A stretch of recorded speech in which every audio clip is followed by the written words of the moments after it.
Masayang araw po. Ako po si Mrs. Regina Tabaquero ng Sinait.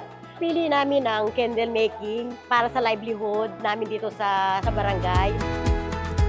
Salamat po sa pagbibigay niyo po sa amin ng livelihood community sa candle making po namin ngayong araw na ito. Lubos po kaming nagpapasalamat sa buong barangay namin dito sa Sinait na nakatulong po sa aming mga kababaihan o mga kabarangay po namin. Maraming salamat po.